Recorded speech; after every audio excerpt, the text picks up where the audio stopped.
Imagine que você sobreviveu a um massacre traumático, entrou para a faculdade, né?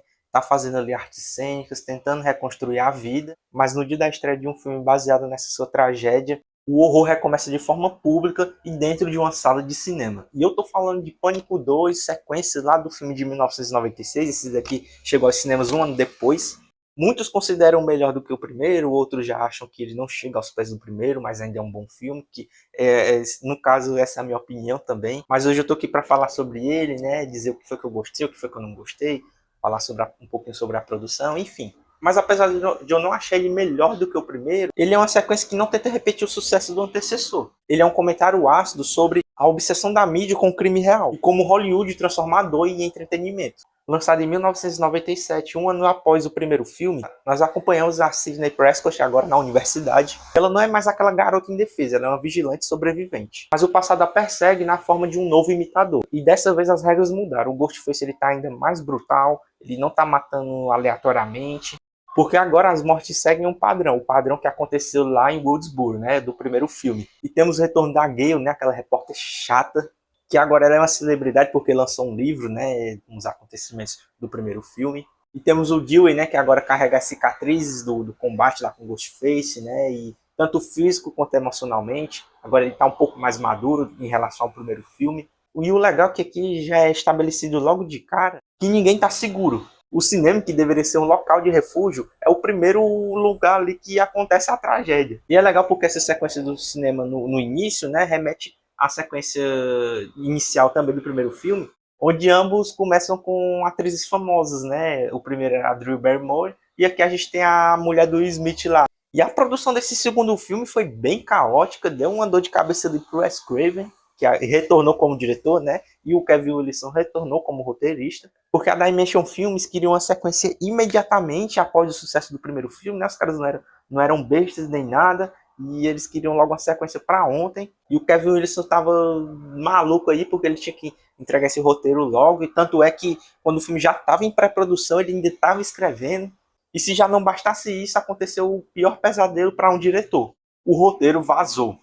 Naquela época, a internet ainda estava engateando. Porém, o roteiro já estava em vários fóruns daquela época, revelando que os assassinos seriam personagens totalmente diferentes. Eu não posso falar para não dar spoiler para quem nunca assistiu. E isso forçou uma reescrita total durante as filmagens. E ele era impresso em um papel cinza que não dava para ser xerocado, para impedir que vazasse totalmente, né? E nem os atores mesmos sabiam quem seria o grande vilão, né?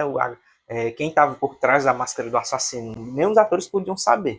E o que salva a sequência de ser apenas um filme genérico, né, caça-níquel, é a direção magistral do Wes Craven. Tem uma cena específica, quem assistiu sabe a cena que eu tô falando. Tá o Ghostface dentro do carro, a Sidney e a amiga dela, e elas precisam sair pela janela que o Ghostface tá ali sentado, né, e ele tá desmaiado ali. E você fica tenso ali, você acha que ele vai acordar ali a qualquer momento e vai agarrar elas duas. E aí você vê a direção absurda do Wes Craven conseguir criar tensão. E a metalinguagem aqui evoluiu ainda mais em relação ao primeiro. E essa sequência da mulher e do Smith é uma crítica genial ao cinema de terror slasher, onde ela questiona por que as mulheres negras sempre são as primeiras a morrerem, ou por que os personagens tomam decisões burras. O filme Stab, que é o filme que está dentro do próprio filme, que é o filme baseado na vida da Sidney, né? É uma camada extra de ironia que faz a gente questionar nossa própria posição como espectadores da violência. Só que assim, apesar da metalinguagem ter continuado muito boa, do Wes Craven continuar absurdo na direção, o roteiro ácido ali do Kevin Wilson continuar muito bom. Como eu falei, né, eu não acho que ele supera o primeiro, e eu acho que essas reescritas de roteiro influenciaram um pouco nessa parte final aí, porque o terceiro ato ele parece um pouco apressado, a motivação do vilão aí não fica tão bem desenvolvida ali, parece mais uma reviravolta ali de novela, e não me agradou muito, mas para você, se tiver funcionado, que bom, mas eu não me agradei muito com a revelação, até porque eu assisti esse segundo filme dublado, e a dublagem ela acabou entregando o assassino. Eu não sei se. Eu ainda tenho que ver na versão original se eles entregam, se a voz do Ghostface está modificada. Mas não é que eu não goste da dublagem, mas eu recomendo você assistir em inglês, se você gosta de assistir filme legendado. Se quiser assistir dublado, também não tem problema.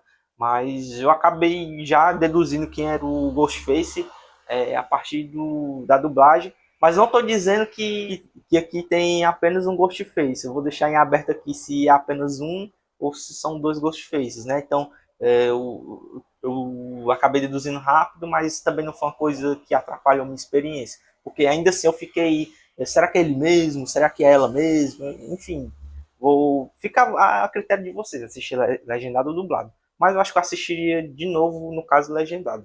E ainda tem a cena de cantoria lá do namorado da Cisne, né? Que é o mesmo moleque que interpretou aquele garoto lá no filme Contando Comigo, um filme que eu adoro, ainda tenho que trazer vídeo aqui. E se você nunca viu, assista, por favor.